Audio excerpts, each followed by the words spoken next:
पाकिस्तान की एनर्जी सप्लिकेशंस पे बात करना बहुत जरूरी है। अगर ये अभी भी खुल जाता है, अगर अभी भी इसी वक्त ये वॉर एंड हो जाती है, उसके बावजूद भी इस पूरी जंग के बड़े देर पास रात हमारी तेल की और खाम तेल की सप्लाईज पर होंगे। भुगतने में दीगर भी जितने वो ऑयल इंपोर्टिंग ममालिक हैं, सारे के सारे इसमें शरीक हैं, जिनकी डिपेंडेंस स्ट्रेट ऑफ हॉर्मोज पे है। स्ट्रेट ऑफ हॉर्मोज से गुजरने की नई इजाजत मिली है और हर रोज के हिसाब से 2 शिप्स गुजरा करेंगी।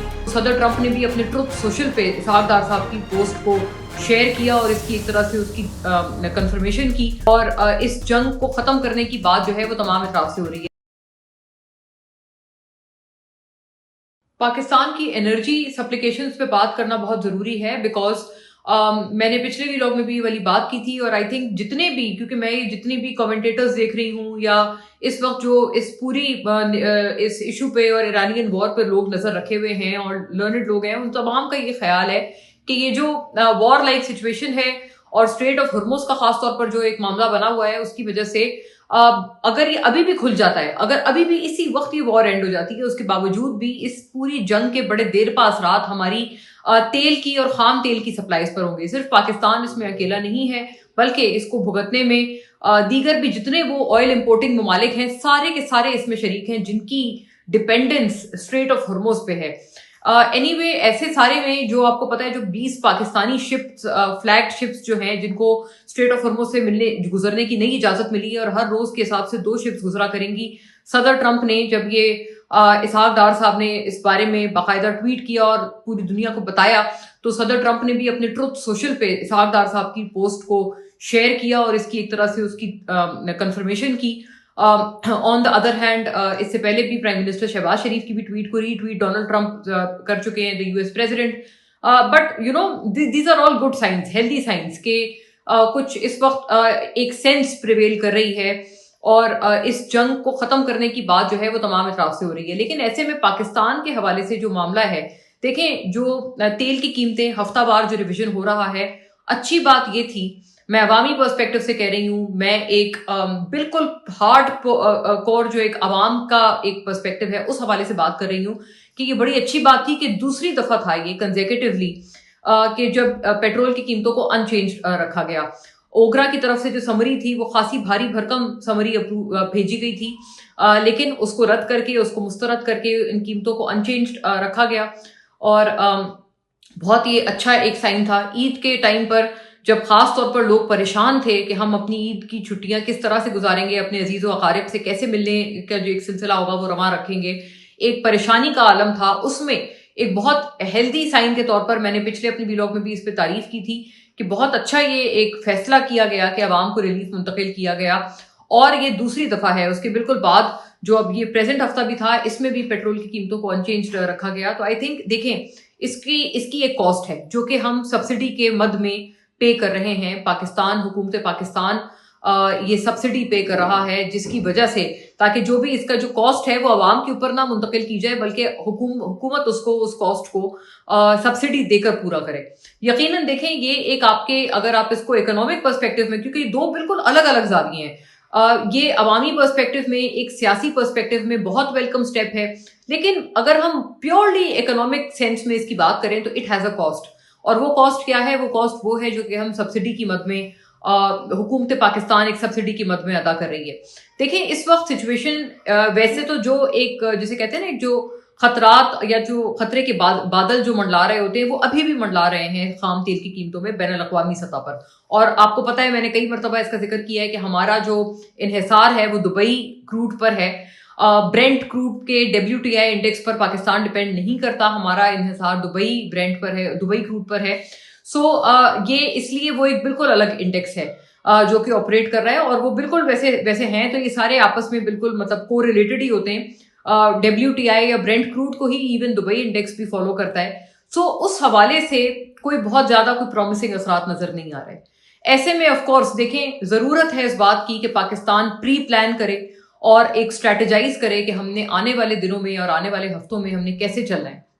सब्सिडी हमने दे दी, और मैं एक और उसकी एक ब्राइट बात बताना चाहती हूँ कि ये जो सब्सिडी थी ये IMF से बाकायदा इंडोर्स्ड थी, इन द सेंस कि हुकूमत ने वाजे है ये बात कि IMF को मुकम्मल तौर पर एतमाद में लिया था पेट्रोलियम मसनूआत पर सब्सिडी देने से पहले।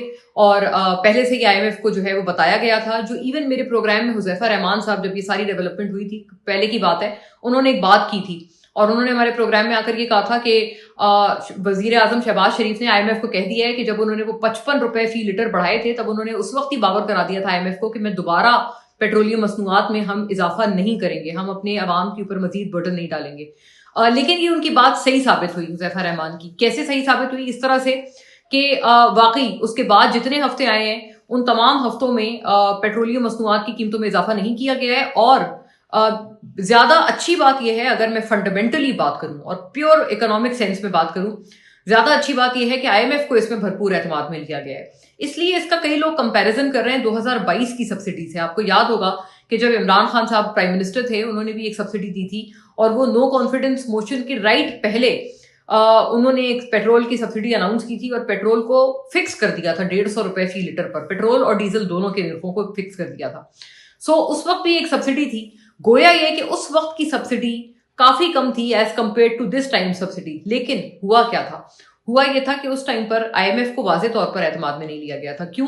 क्योंकि जब सितंबर में IMF ने रिव्यू किया, 2022 की मैं बात कर रही हूं, इस सब्सिडी के बाद जब IMF ने इस पूरी चीज को रिव्यू किया, तो उन्होंने इस बात की शिकायत की अपने बाकायदा स्टेटमेंट में कि देन गवर्नमेंट जो थी, यानी कि PTI गवर्नमेंट की वो बात कर रहे थे, उन्होंने ये सब्सिडी देने से पहले IMF को एतमाद में नहीं लिया था। इस दफा ये चीज मुख्तलिफ है। इसलिए मुख्तलिफ है कि हमने सब्सिडी तो दे दी है और उसके बावजूद हमारा जो IMF का जो स्टाफ लेवल एग्रीमेंट है वो भी तय पा गया है।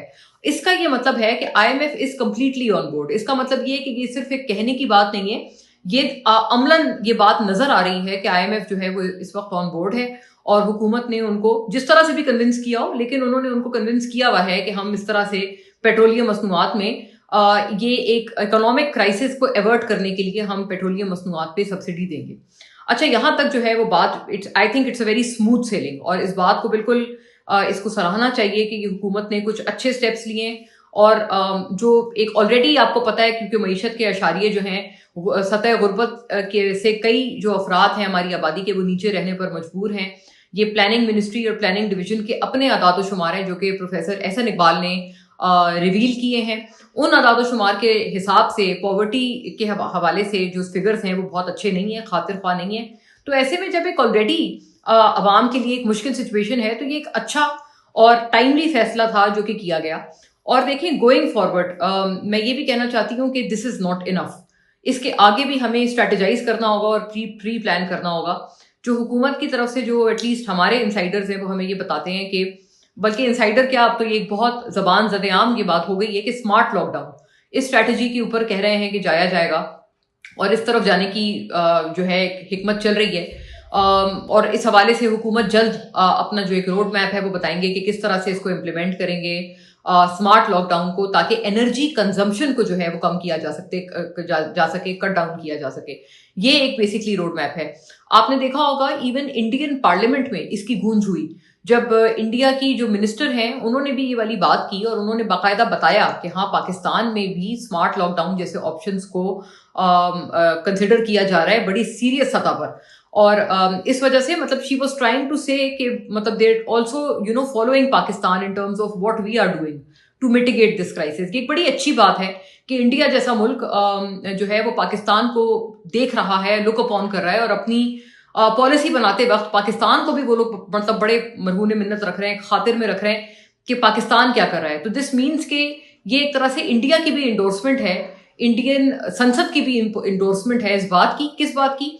कि पाकिस्तान की जो पॉलिसी है वो सही सिमत में होती है, क्योंकि चाहे वो कोविड क्राइसिस हो या इवन जो प्रेजेंट डे ईरानियन वॉर वाला मामला बना हुआ है, पूरी दुनिया का क्राइसिस है, उन सारे क्राइसिस में कपल्ड ये जो कंपाउंडेड क्राइसिस है उसमें पाकिस्तान की हिकमत अमली वाज़े तौर पर इंडियन हिकमत अमली से कई गुना बेहतर रही है। तो इसकी जो एको है हमें इंडियन पार्लियामेंट से मिल रही है। इंडियन मिनिस्टर्स ये बात करने पर मजबूर हैं कि देखिए पाकिस्तान ये कर रहा है तो हमें भी ये करना चाहिए। तो they are also taking lead from Pakistan and Pakistan policy. तो ये बहुत अच्छा साइन है। लेकिन मैं आखिर में वही बात करना चाहती हूँ कि पॉलिसी चाहे जितनी मर्जी अच्छी हो, उसका असर उसी वक्त होगा और उसी वक्त वो काबिल तारीफ होगी भरपूर अंदाज में जब उसके अमल दरामद के ऊपर बिल्कुल जिसे कहते हैं ना जरा सा भी कॉम्प्रोमाइज नहीं किया जाएगा। तो this is a good strategy, but the government must ensure कि इसके ऊपर मनो अन सारे जो महकमे हैं, सारे डिपार्टमेंट्स हैं सरकारी सतह पर और इवन गैर सरकारी प्राइवेट सतह पर भी, हर कोई इसके ऊपर मनो अन अमल दरामद करे।